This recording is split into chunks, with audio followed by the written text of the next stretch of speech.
"I'd rather die than be yours," the Apache woman declared as the cowboy cut her chains at dawn. The chain hit the dirt before dawn broke over the canyon wall. Cole Hardin did not look up. His knife kept moving, working through the second iron link, his jaw tight, his breathing slow. The woman on the other end of the chain had not moved in 3 hours. She sat with her back against the rock face, her wrists raw, her black eyes watching him the way a hawk watches a field mouse, not with fear, but with the calm of a creature deciding whether to strike.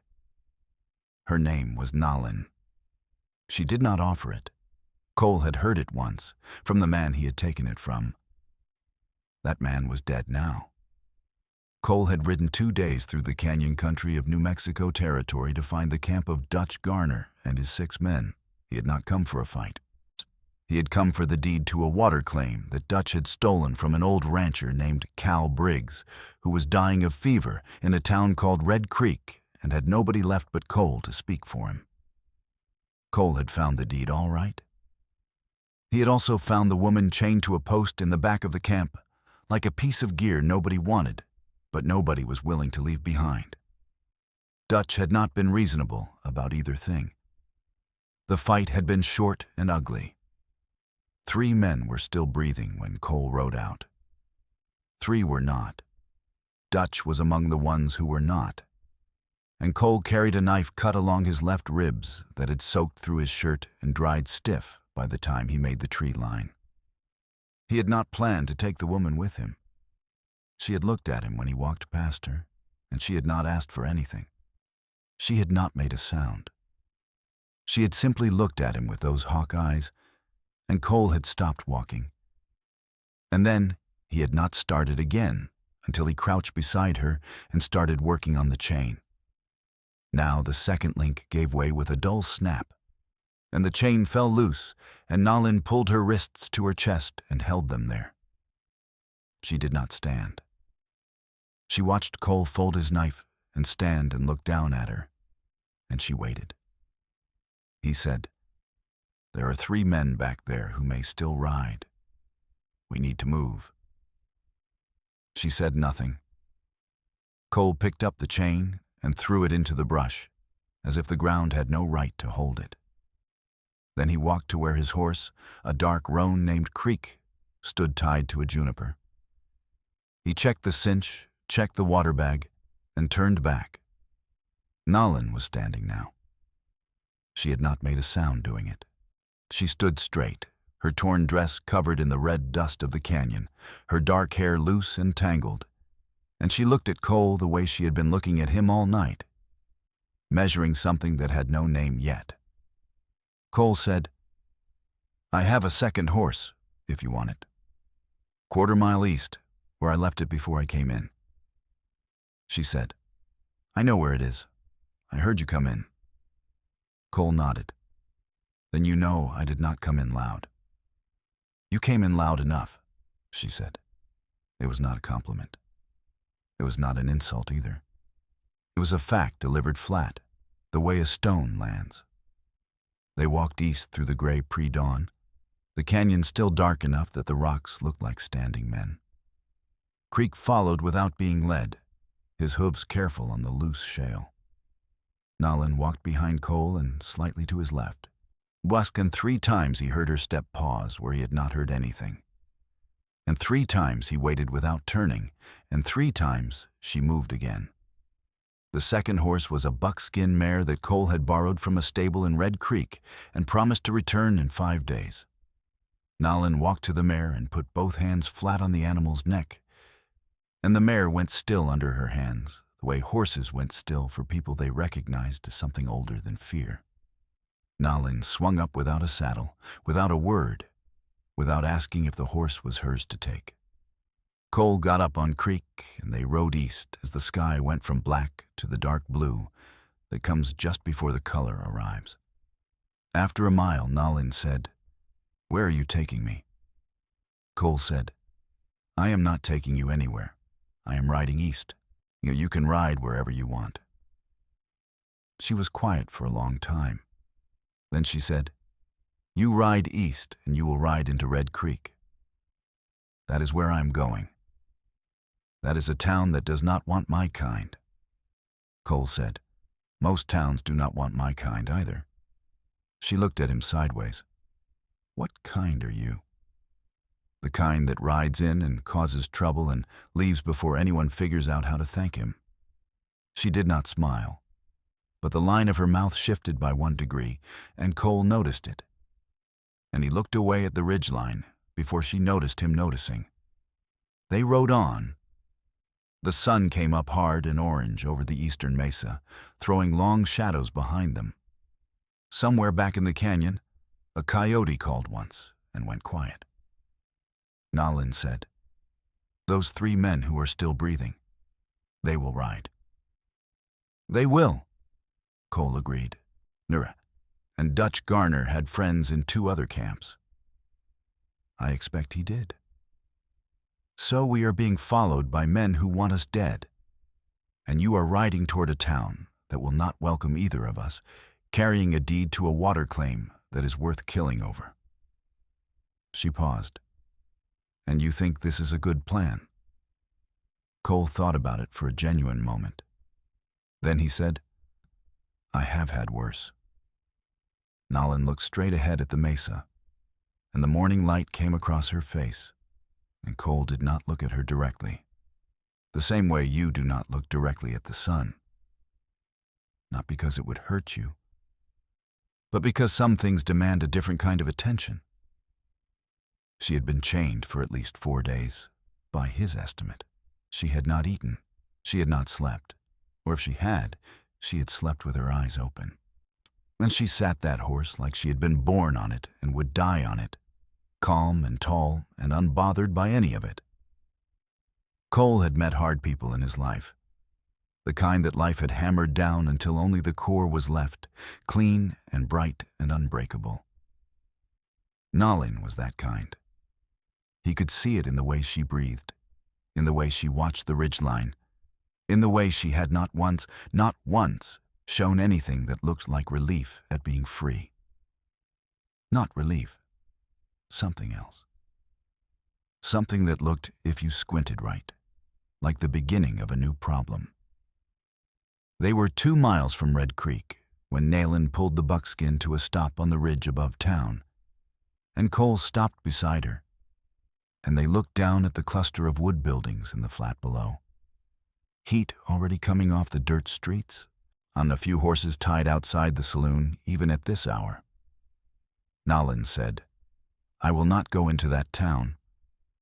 Cole said, that is your choice. She looked at him.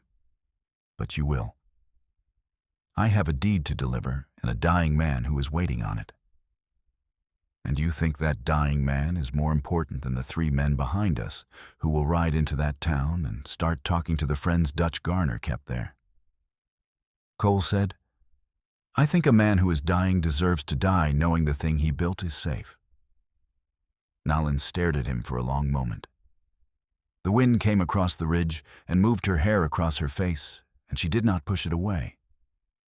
She said, You are either very good or very stupid. Cole said, My mother could not decide either. And then, without another word, he rode down the ridge toward Red Creek, and he did not look back, and he did not hear her follow. And then, 2 minutes later, he heard the buckskin's hooves behind him on the dry slope, and he kept his eyes straight ahead and said nothing about it at all. The town of Red Creek smelled like dust and old wood and the particular kind of trouble that has been sitting in the sun long enough to go stale. Cole rode down the main street with Nalin 2 horse lengths behind him, and he watched the way the people on the boardwalk went quiet as they passed. Not the quiet of surprise, but the quiet of people who are recalculating.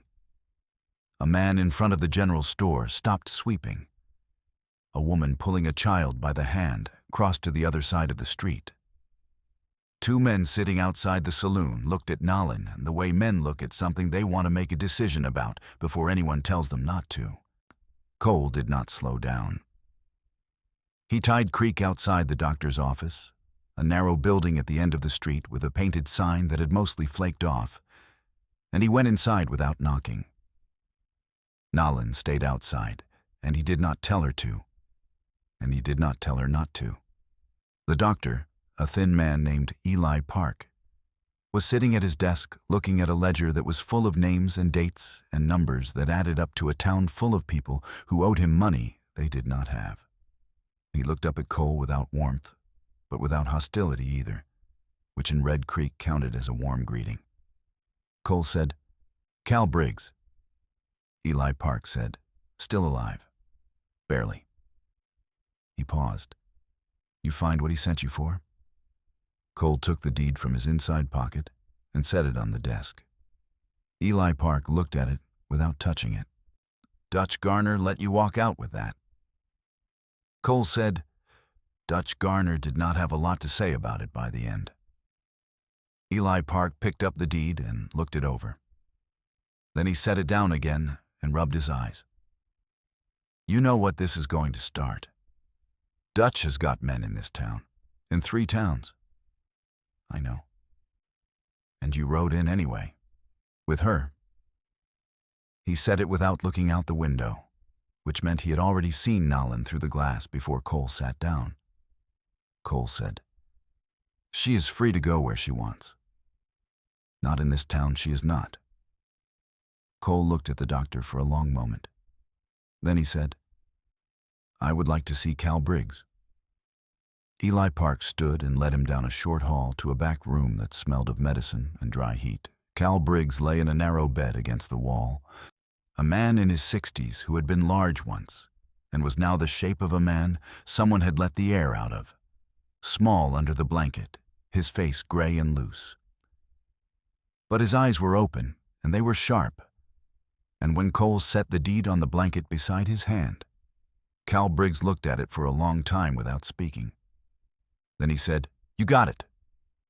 Cole said, "I got it." Cal said, "Dutch. Gone."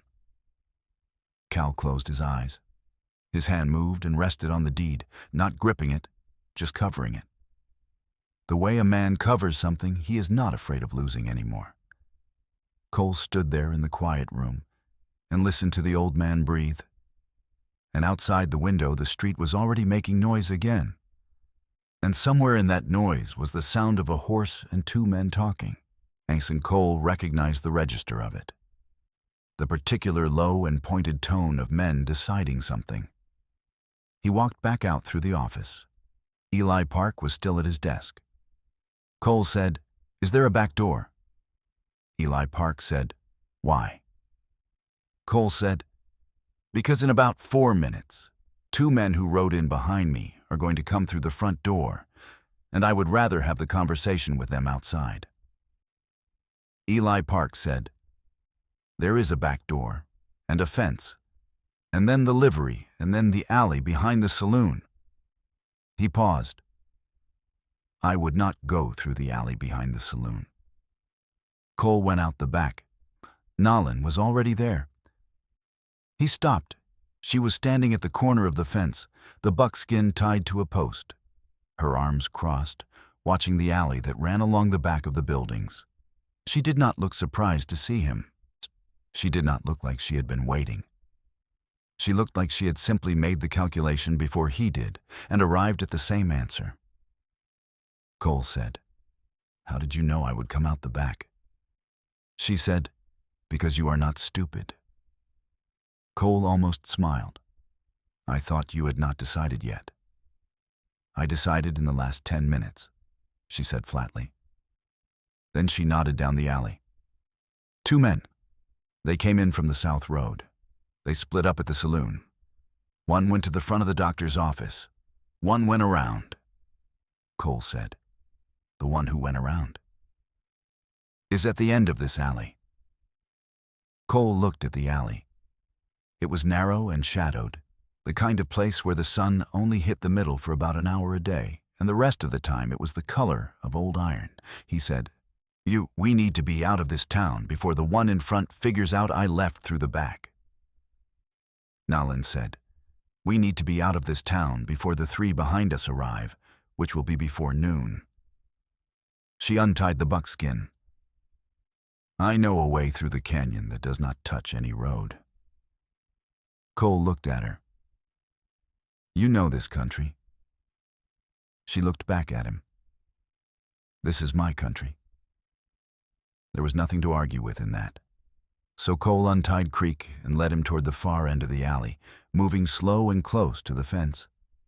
The horse's hooves quiet in the soft dirt. The man at the end of the alley was young, maybe 20, with a rifle he was holding wrong, high on his chest like a man who had been told to carry it but not told to shoot anyone with it. He saw Cole and his face went through several expressions very fast and landed on something that was not quite courage. Cole said, "Son, put that down and walk back to the saloon and have a drink and wait an hour.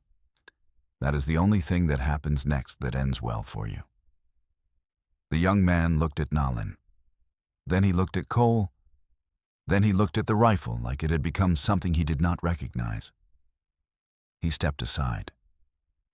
They walked through and past him and out the far end of the alley into the open ground behind the town. And Cole did not hurry, and Nalin did not hurry.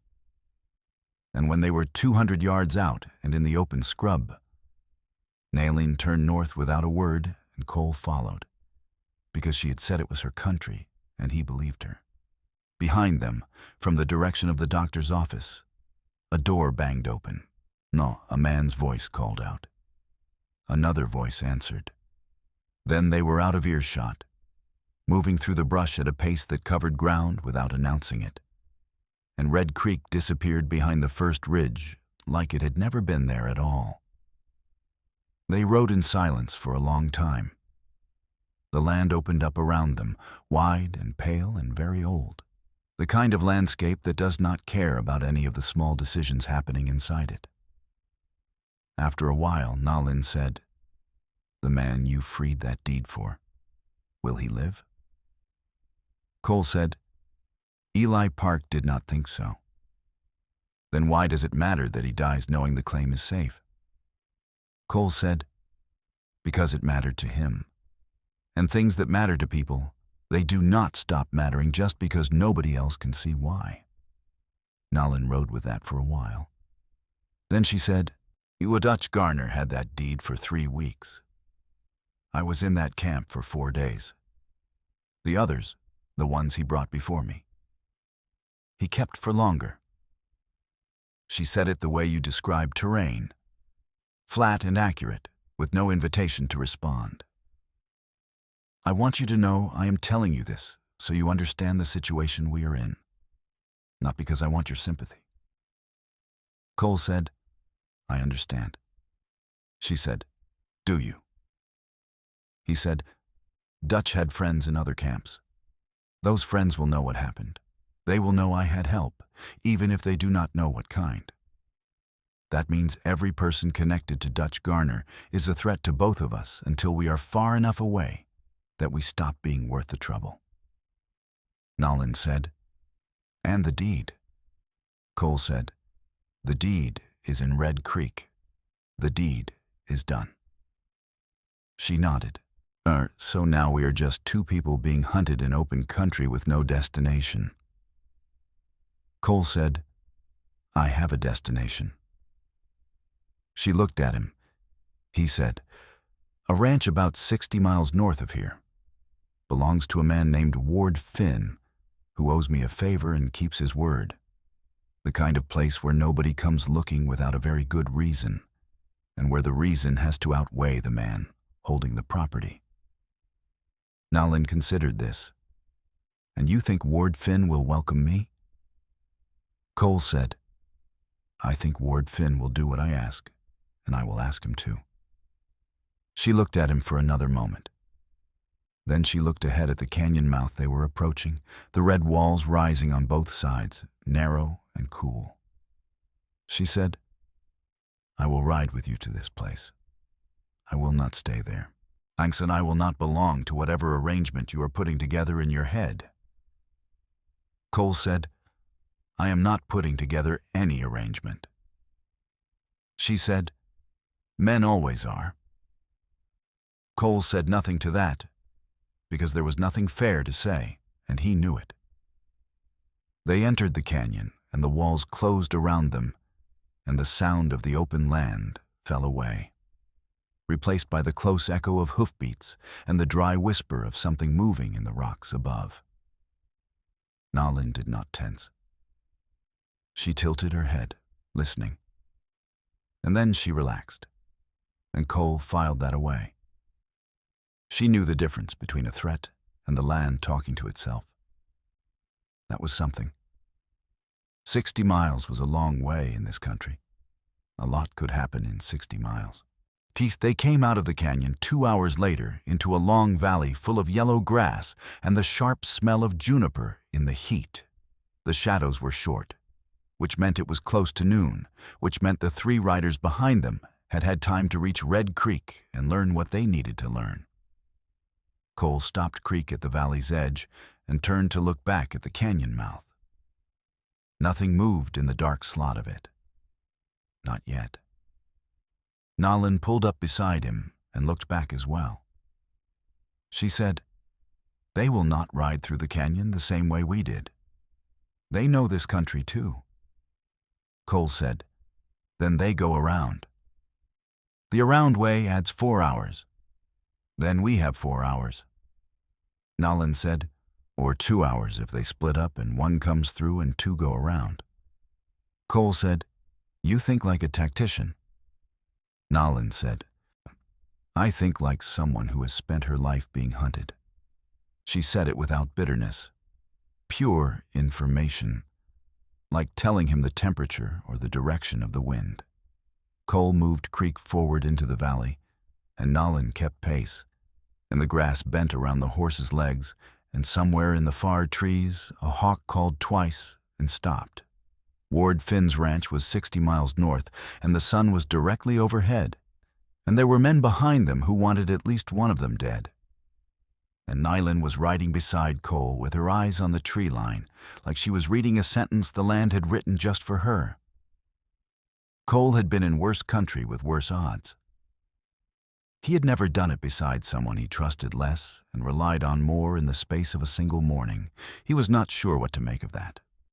He pushed Creek north and let the thought go, because 60 miles does not cover itself. And the grass was tall, and the sky above the valley was a hard, clean, unforgiving blue. Ward Finn's land started where the juniper gave way to ponderosa pine, which in this part of the territory meant you were climbing. And climbing meant you were in real country, the kind that tested what you had left after the flatlands took their cut. Cole felt the altitude in his ribs, where Dutch Garner's knife had done its shallow work. The wound had reopened somewhere in the canyon, and his shirt had gone stiff again. And he had said nothing about it, because there was nothing useful to say. Nalin noticed anyway. She had not said anything either. But around the 3rd hour, she had slowed the buckskin slightly and positioned herself just behind his right side, at the angle where she could see his posture without him being able to see her watching.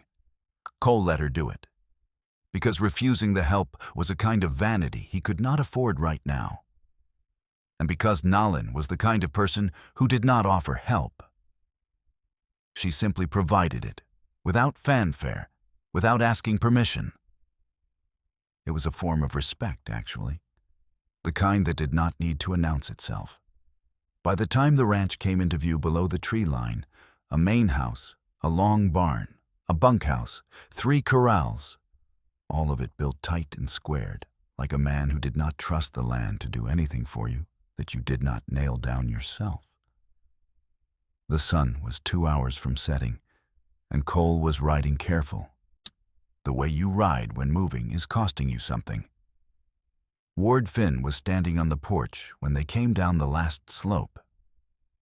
He was a big man, 60 or so, with a gray beard cut short and the kind of stillness that comes from spending decades making decisions and accepting their consequences. He watched them come down without moving, and when they stopped at the porch rail, he looked at Cole, and then at Nalin, and then at the blood on Cole's shirt. He said, "You look terrible." Cole said. I have been better. I need 3 things from you, Ward. A place to sleep, a place for her, and a reason for your men not to make this harder than it needs to be. Ward Finn looked at Nylon. She looked back at him with the exact same expression she had used on everyone in Red Creek, measuring, flat, deciding.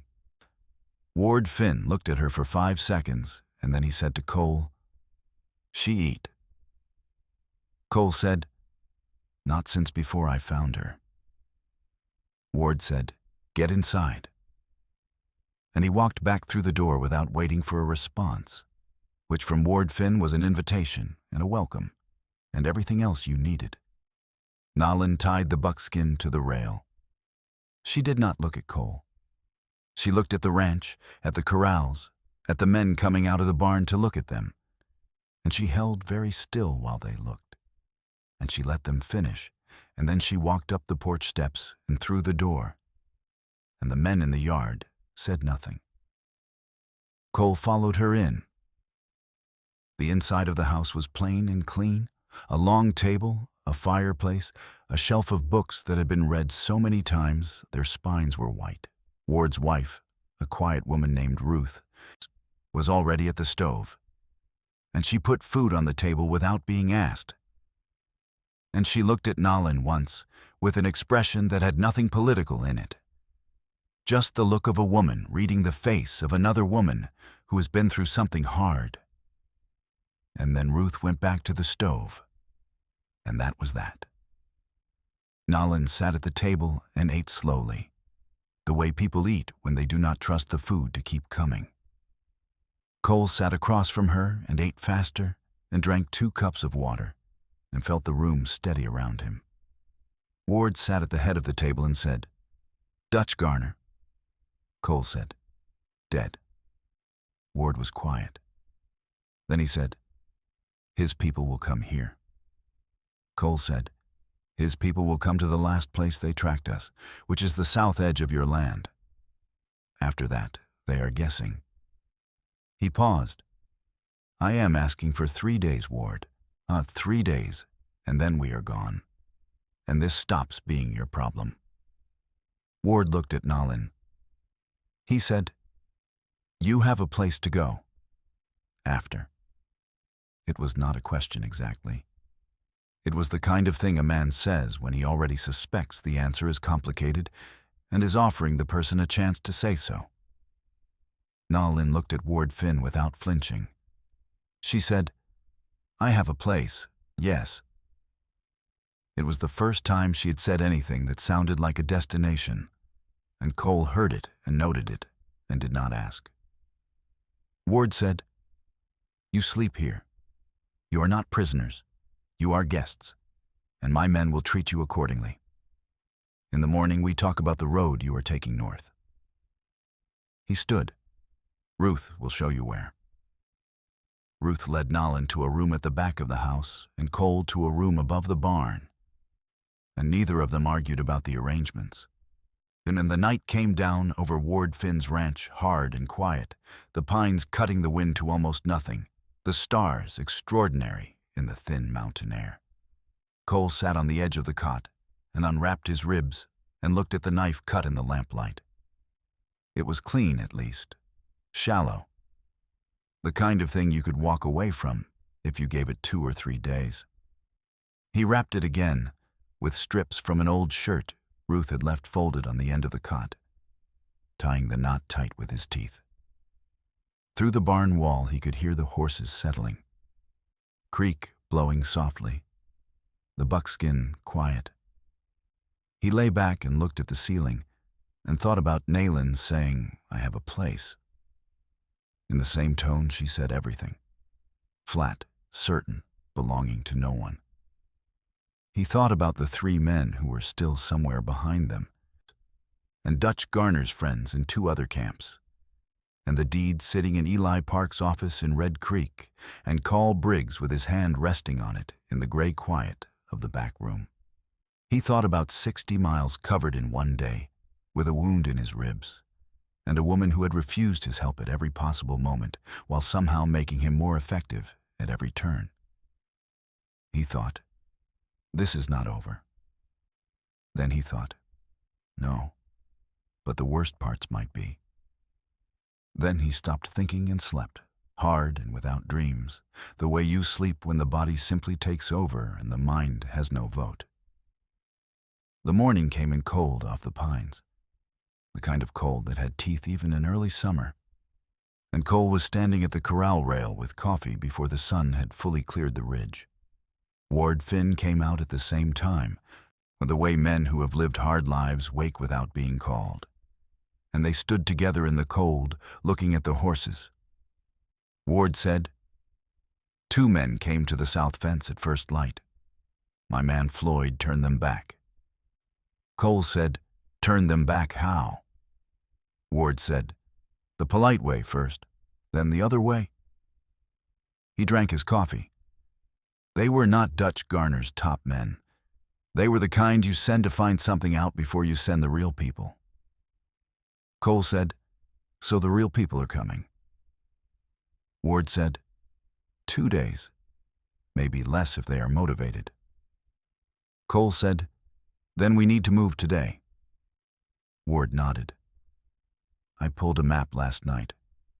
There is a route north through the high meadow country that does not touch any road used by commercial traffic. It is rough. Takes 4 days on horseback.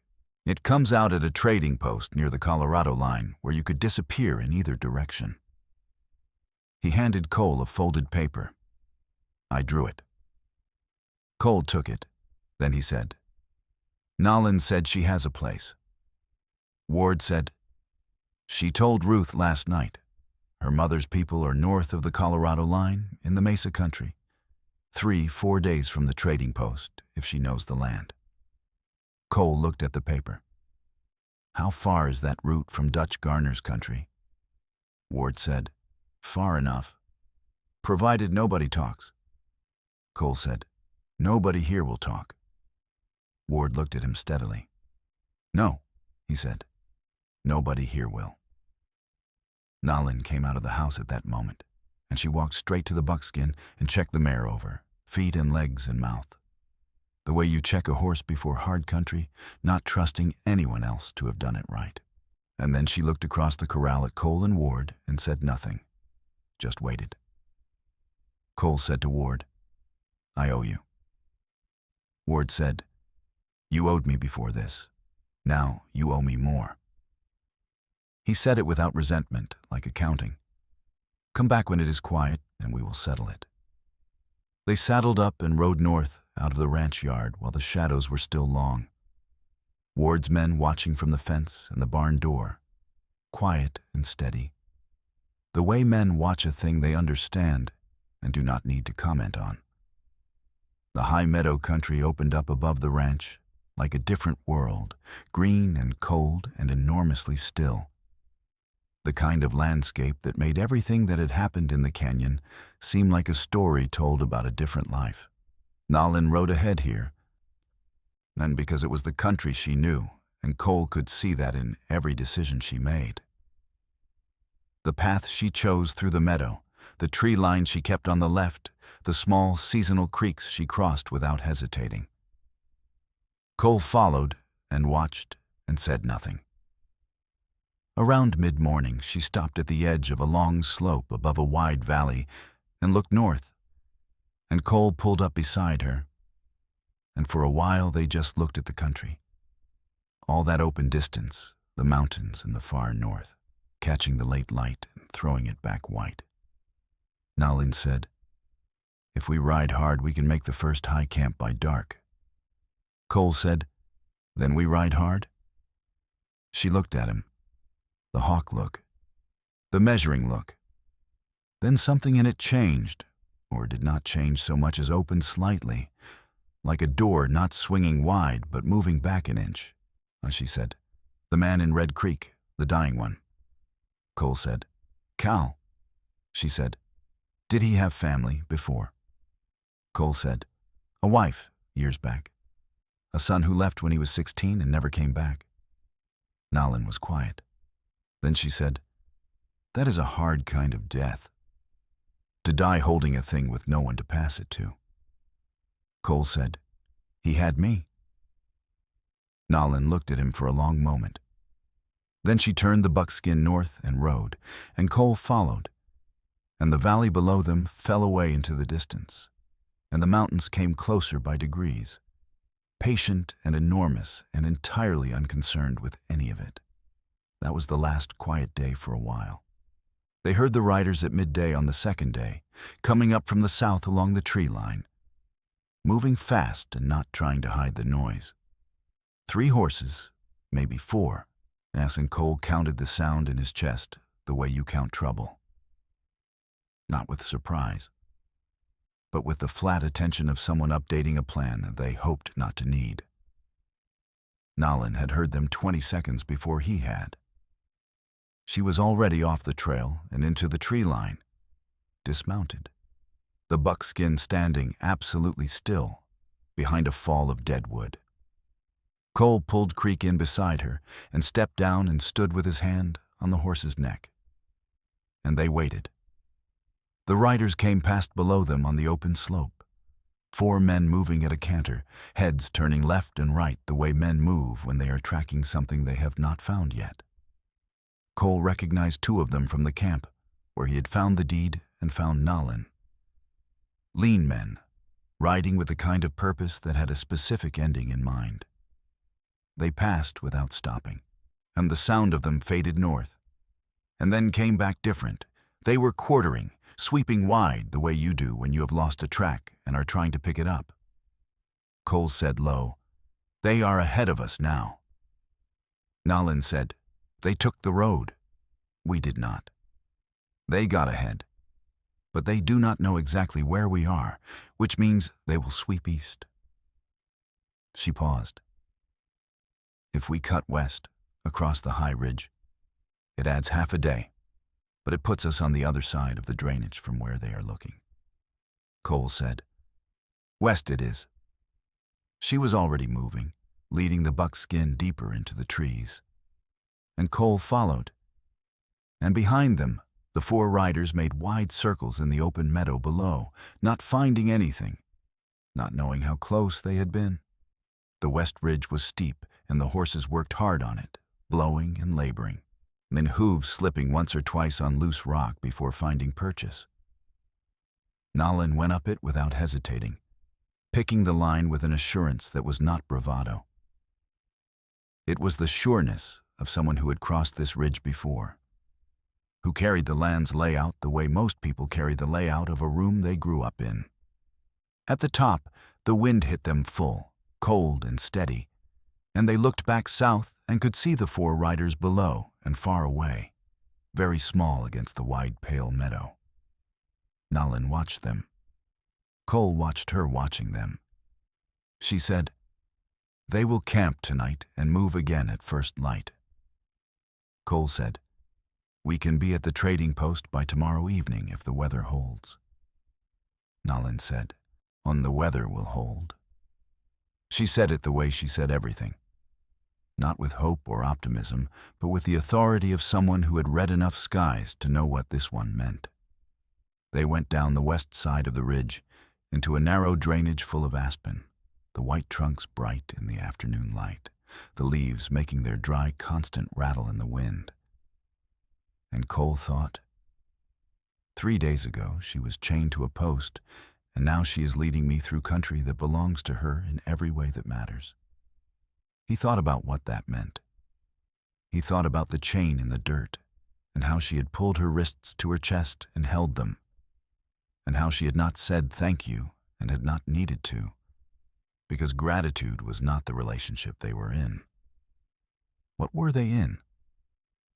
He did not have a word for it. They made camp in the aspen that night. No fire, the cold coming down sharp from the ridge.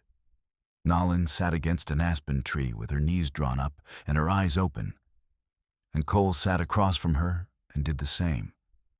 And the horses stood nearby in the dark, warm and drowsing, and the stars overhead were the stars of high country, which are different from any other stars, brighter, colder, older looking. Nalin said, "Why did you come back for me? In Dutch Garner's camp. You had the deed.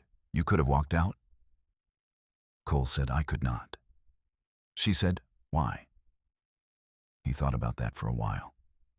Then he said, I have done things I am not proud of. Left situations I should have stayed in. Let things go that needed to not be let go. He paused. I was not going to do that again. Nalin was quiet for a long time.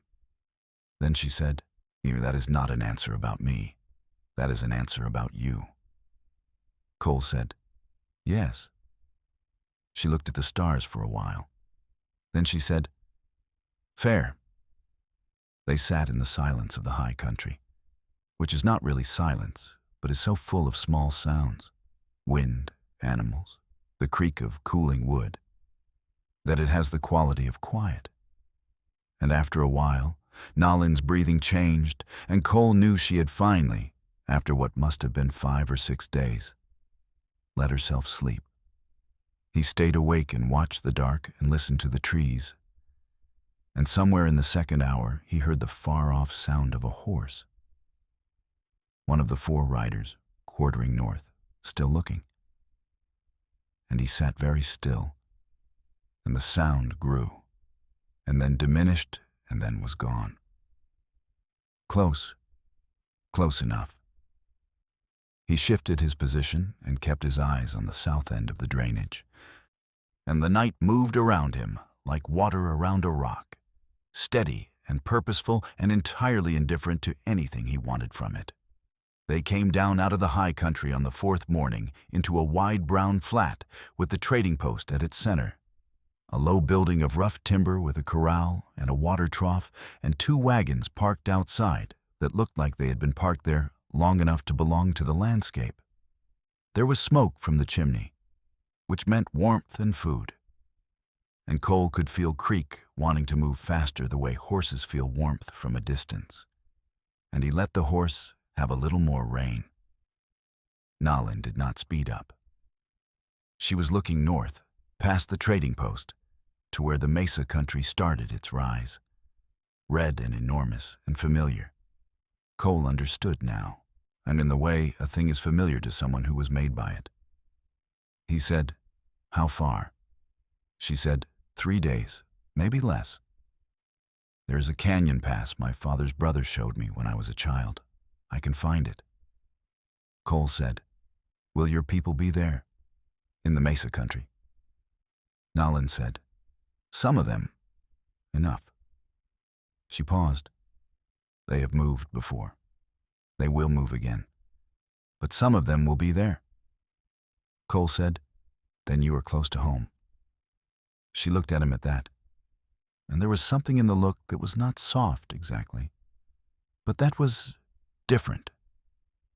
The hawk measuring quality was still there, but underneath it, like a second current running below a surface, was something that had not been there on the first morning in the canyon. She said, I told you in Dutch Garner's camp that I would rather die than belong to someone. Cole said, and you did. She said, I meant it. I still mean it. A pause. But owing someone a debt and belonging to them are different things. Cole said, they are. She said, so I want you to know that I know the difference, and that I know which one this is. Cole looked at her for a long moment.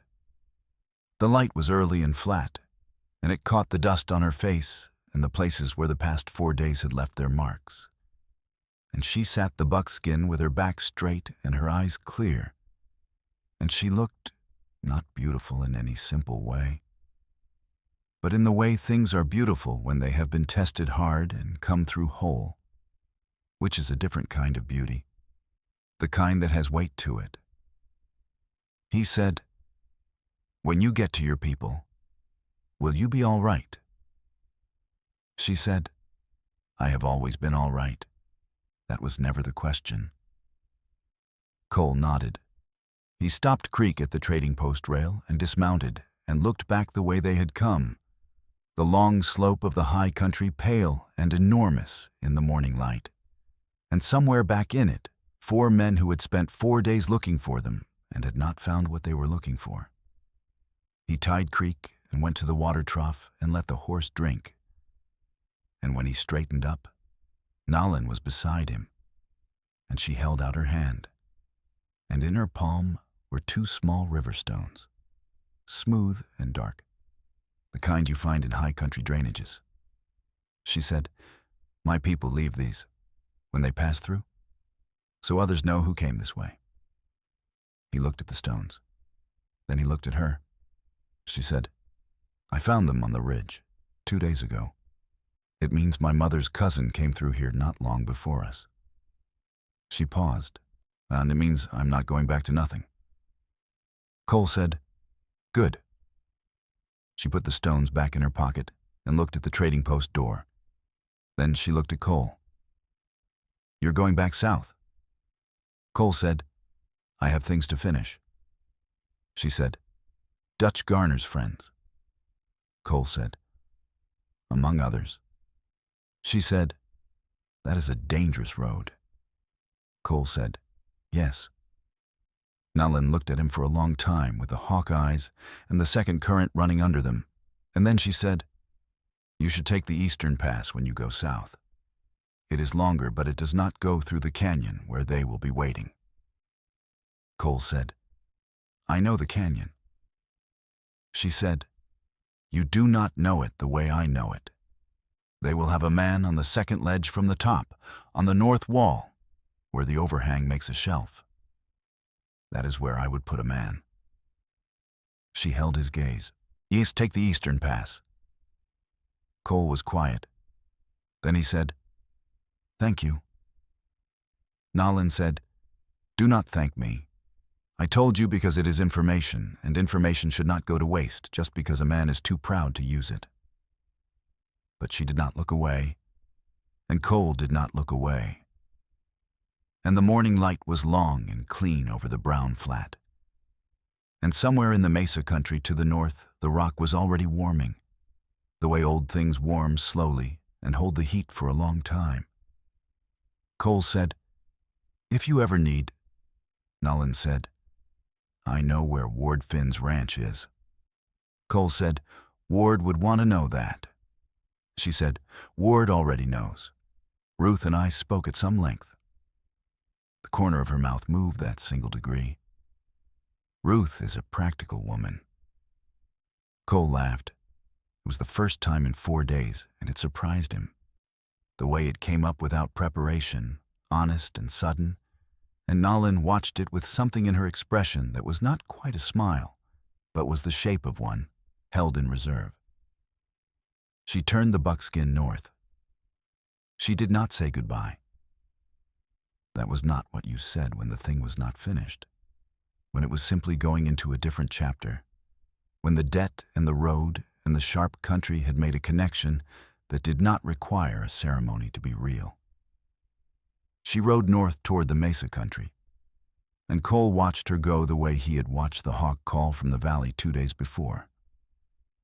With attention and quiet, and the understanding that some things are not yours to hold. They are only yours to witness. Then he went inside the trading post and ordered coffee and food, and sat at the table by the window where he could see both roads, north and south. And the morning came in clean through the glass, and Creek stood at the trough still drinking. And somewhere on the northern slope, the buckskin was already climbing, moving through the scrub toward the red country above, carrying a woman who did not belong to anyone and knew every pass in the land she was born to. Cole wrapped both hands around the coffee and looked at the southern road for a long time. Dutch Garner was gone. The deed was safe. Cal Briggs could die, knowing the thing he built would hold. That was enough for now. What came next was just the next thing. And Cole Hardin had never had a shortage of next things. And the Eastern Pass was long, but it was clear. And he knew how to be patient when patience was the only move that made sense. He drank the coffee. He ate the food. He left a fair amount of money on the table because Ruth was not there to tell him the price, and he preferred to err toward generous. Then he went outside and untied Creek, and he stood in the empty flat for a moment with the mountains behind him and the desert in front and the sky enormous and blue and present in the way the sky in this country is always present, like a judgment without malice. He rode south, east of the canyon, the way Nalin had told him, the long way, the safe way, the way that did not announce anything to the men waiting on the second ledge of the north wall. The land spread out around him, patient and enormous and full of things that did not care what he was riding toward or away from. Hunland Creek moved under him steady and willing, and the morning turned toward afternoon, and the miles came one at a time, the way miles always do, the way everything does.